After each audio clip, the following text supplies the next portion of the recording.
Morning, and we're back. KDWN 720 AM, Shades of Green. Our listeners can call in at 702-257-5396 and see if you can stump Shawn or Tiffany. Today we're talking about residential HVAC, air conditioning, and getting ready for the summer. And there were some people that showed up at Greenfest this year that were pretty lucky and won a new system from Sierra Air Conditioning. So tell us about that. Who were these lucky folks? Our winners were actually Amy and Leo, and we're really glad that they were able to win the system.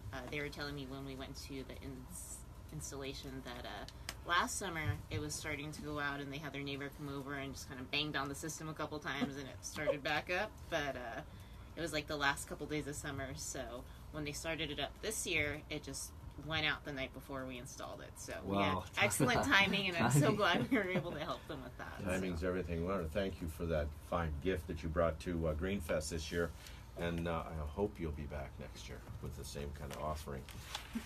Tell us about the R22 refrigerant issue and air conditioning systems. What's going on there? So the R22 is the harmful refrigerant. It's what's actually hurting the ozone or hurting the earth. And that's why we're phasing it out. That's why we're getting rid of it. Anytime that we have a leak in a system or a system, somebody hits it, a gardener hits it while they're doing yard work or whatever, and you see all that smoke come out of the system, that's all going up into the atmosphere and hurting the ozone. And that stuff's just not healthy for anybody. It's not healthy for us, not healthy for the earth. The new refrigerant, which is the R410A, that stuff's not as harmful, and that's why all the new air conditioners are going over to it, because we're not leaving as big of a footprint anymore if something does go wrong. So the R22 is actually going to be phased out here January 1st, 2020. They're no longer going to be producing the R22. We'll still be able to get it as supply lasts, and then we can actually get filtered and cleaned refrigerant that's been pulled out of somebody else's system, sent off to be filtered and cleaned, and then we will be able to use that stuff, but as supplies last. So everything's pretty much switching over to the new refrigerant, which is environmentally friendly. So there's several new refrigerants like R134A and 123 and yeah, there's all kinds of different ones that they come out with all the time. Yeah, definitely. The ones that we're using in the residential side of things is the 410A. That's what all the new manufacturers are using. Well, that's what all the manufacturers are using. That's what all the new units are coming out as. And that actually, they stopped production of the R22 systems, I want to say 4 years ago. So they no longer actually make the units. But now they're also getting rid of the refrigerant as well. So if it comes to a point where, you got to fire off the air conditioner at the beginning of the year and it's flat, there's no refrigerant in it, granted, have a technician come out and take a look at it, and he tells you, you got a leak in the system, there's no refrigerant left, you're either looking at spending a good amount of money to recharge it because that refrigerant is getting more expensive, or you're looking at replacing the system to something that's the new refrigerant. And one of the factors on the new refrigerant is the new refrigerant actually runs at a higher pressure.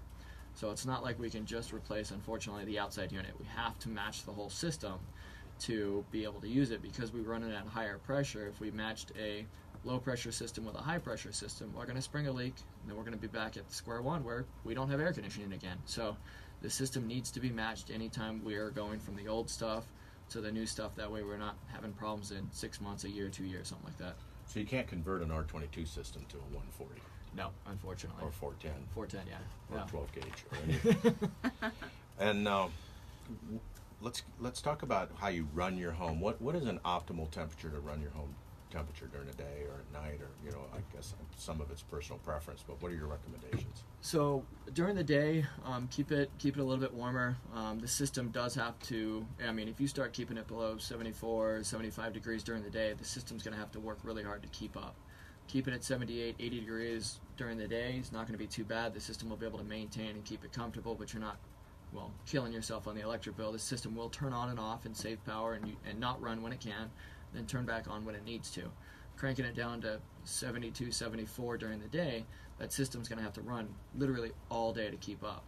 Now at night, we have lower temperatures. We can definitely turn that thermostat down and keep the house more comfortable. The system's going to get to that point and be able to turn off because there's less heat coming from the outside to the inside of the house. So during the day, you're definitely going to want to keep it warmer, especially if you're not home. I mean, why keep it comfortable and pay for that comfort if you're not there? Right. I keep mine at 85 during the day. There you go. So just as long as it doesn't drift up into 90 or 100 degrees. Exactly. But Yeah.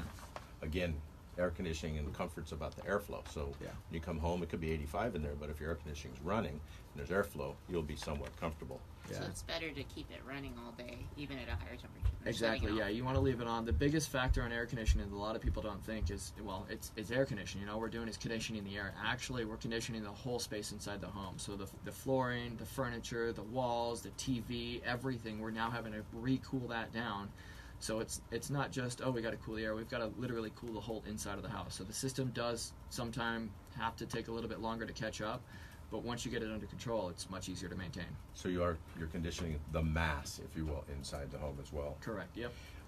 Programmable thermostats. I know I've got one, and we've promoted the NV Energy program.